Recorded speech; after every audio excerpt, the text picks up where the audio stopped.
everybody, welcome to the Cluttered Corner. Today I have Tommy Joe Wilson. How you doing? How are you? I'm good. If it gets any better, I'm gonna hire a twin. I understand. I can totally relate.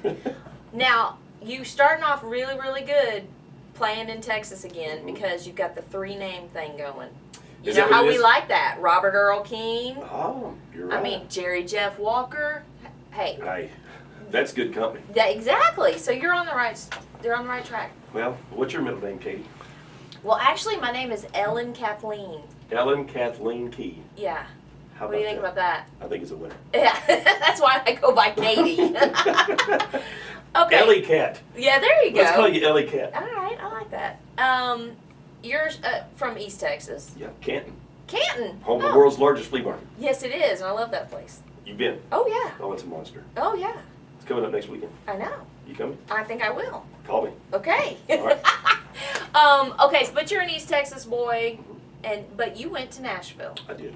And we love you for it because that's where all the songwriters go, and we love that because that's the Mecca. Absolutely. Yeah, I mean, for songwriting purposes, it's the place to be because I've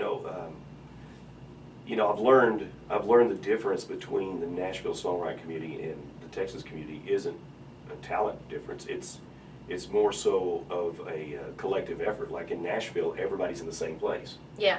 In Texas, if I want to write with somebody, I've got to go to Austin to write, or I've got to go to Houston to write, or I've got to go, you know what I mean? So everybody's not in the same town. Right. Now, I am pretty fortunate that there's a couple of other, Texas artist guys around where I'm from. Right. So I do have a little bit of that to work with, but yeah, it's definitely a proven ground, Yeah. If you can, it's kind of like the old New York, if you can make it there, you can make it anywhere. Yeah. Well, now let's talk about how you actually got to Nashville because that in itself is a cool story. Thank you. I like it. Well, yeah, you should. Yeah, you were in the Navy. I was, yeah. CG-50 USS Valley Forge. Wow. But I was in the Navy, and in 2002 we found out we were going to be going to the war, and I ran up to Nashville and cut some demos, just songwriting demos for myself, kind of made like a little record, I guess you'd say. And while we were out to sea, the captain found out that I had done this. And so he brought me into his office one day and said, Petty Officer Wilson, I need to hear this CD I've been hearing about. So I went and got it, and lo and behold, he loved it and said, you're in the wrong spot. So when we get back, you're out. So he pretty much kicked me out of the Navy and told me if I didn't go to Nashville, he'd kick my butt. And I said, really, why are you doing this for me? He said, because my brother is the drummer for Perfect Stranger.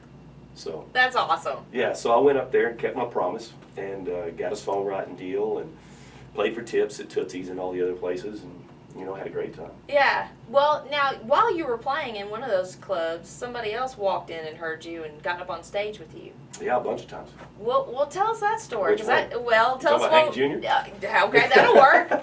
No, I was actually on stage one night when Hank Jr., his teeth fell out.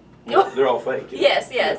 Yeah, it was crazy. The whole audience stopped and he goes, wait! He picked them back up, rinsed them off, put them back in, and started right back where he left off. I'm so glad he rinsed them off, though. Yeah, but we used to be real fortunate up there because, especially around awards time. Yeah. Because everybody goes to the same places during those awards show times. Yeah. So, but I'm assuming you're talking about Scott Weiland. I am talking about Scott. Okay. So yes, Scott Weiland from Stone Temple Pilots, lead singer, and also Duff McKagan. Yeah. From, everybody knows who Duff McKagan is. If you don't know who Slash is. So, yeah. Google it. Yeah, he's kind of a big deal. Kind of. In Seattle. But anyway, so yeah, they walked in and they just happened to be in town to be celebrity judges on Nashville Star when Chris. Oh yeah. And so they came in. It was like a cold Monday night. It was not very busy, and we were like, man, these cats. I don't know who they are, but they're way out of place. I mean, they came in with leather jackets, scarves around their necks. One of them had long blonde hair. One of them had short, spiky black hair. You knew they were somebody though. Well, I wouldn't have, but there was two people kissing their butt. You know what I mean? And so obviously they had personal assistants with them. You know what I mean? Yeah. Which I do not. And yes, you do. Yes, you do. Don't you lie. But anyway, so yeah, he winds up getting up on stage and singing, and then he goes, "I'll be right back. I got to take Duff to the hotel. He's got to write with Jeffrey Steele tomorrow." I was like, "Yeah, you're coming back. Sure you are, whatever." Right. Well, he came back. Wow. So and he got up and sang another song with us. And then we wound up hanging out, showing each other songs we'd written until like 5 in the morning. Wow. He's like, don't make any plans for tomorrow. I said, okay, whatever. So I get this call the next day. The limo, we meet the limo takes us over to the Nashville Star thing. I'm sitting behind the judges' chairs and doing this. Chris Young wins Nashville Star, and then the after party wrap, they were having at 12th and Porter, so we're standing back there behind closed quarters with, Tracy Gershon and Big and Rich and all those guys. And Scott looked at those guys and he goes, you see that guy right there going to the bathroom? And they're like, yeah. He goes, he's going to be bigger than all of y'all. I'm like, okay, whatever. Yeah, he's a mess. Yeah. Okay, so Yes. you then got a deal I with did. him. I He did. signed you. Yeah, I did a deal with him for a while, and then all good things come to an end. But he went back on tour with when I met him. He was with Velvet Revolver with Yeah. Slash and Duff and all those guys. Then he went back on the road with STP. Yeah. Started on world tours and stuff. So the label just kind of fizzled out. But what a cool opportunity, and what, Oh, yeah. in the right place at the Yeah, right I time. played the Cynthia Woods Pavilion. I opened for STP at the Cynthia Sweet. Woods, yeah. I did a little tour. He said, you're from Texas? And I said, yeah. And he goes, but you live in Nashville? I said, yeah. He said, okay, so when STP goes on tour, we're going to take you to do all the Texas shows and the Nashville show. So I got to play AT&T Center in San Antonio.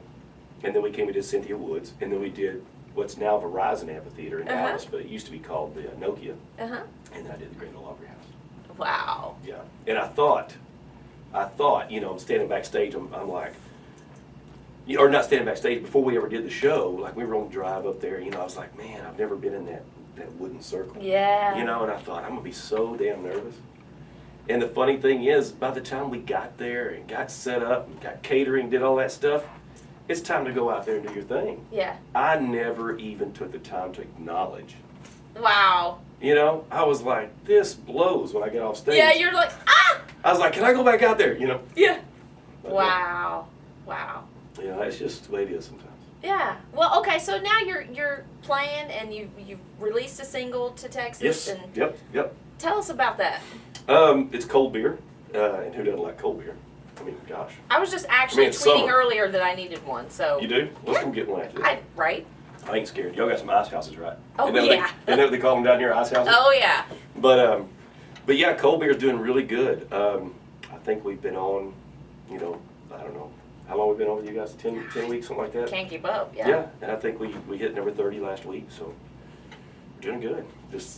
Did you was write last it? week? No. I guess it was a month ago. Yeah, I can't Yeah, keep whatever up. it is, I don't know. Did you write it?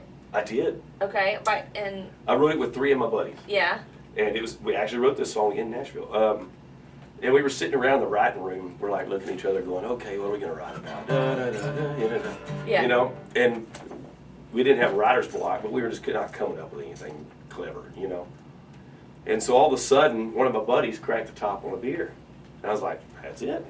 We're writing cold beer. So that's what we did. And so we just had a great time writing it, and me being from Texas, the other guys weren't. I think one of them was from Pittsburgh, and one of them was from Virginia, and the other one's from Arkansas.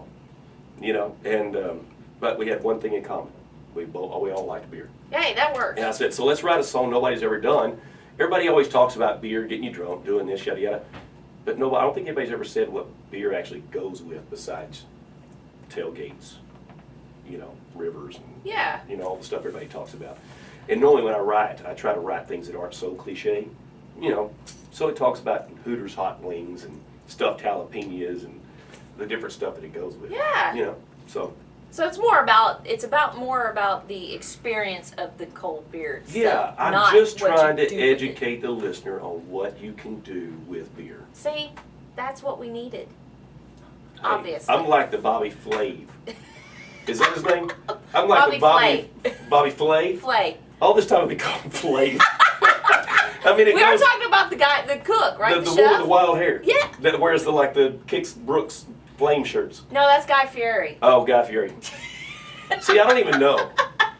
It's all right. I wanted to say Rachel Ray, but that doesn't make sense. You're more like Rachel Ray. That would be fun, though. Yeah, You should say, I'm more like Rachel I'm more Ray. like Rachel Ray. Yeah, that would be. Yeah. Okay, so where can people find out about where to get the single, the CD, and where to see you play? Yeah, the single Cold Beer is out on all the iTunes, Rhapsody, whatever else you got it on. Yeah. And the rest of the record will be uploaded, or should be uploaded now. And you can go to TommyJoeWilson.net. You can go to Facebook. There's a new thing, Snapchat. You ever do that? Oh, yeah, I've heard about it. I tell you what, man, I was up in Oklahoma, Elk City, Oklahoma, and these cats taught me how to do that. And I get crazy stuff on that thing. I bet. Yeah, But it can be is scary. fun. Yeah. Because it deletes itself after Yes. like a few seconds or whatever. So it's cool to send people just off the wall goofy stuff you're not worried about them sharing. You know? Yes. So if you want to send me some goofy off the wall stuff, it's what is it? Oh, it's TJW1972.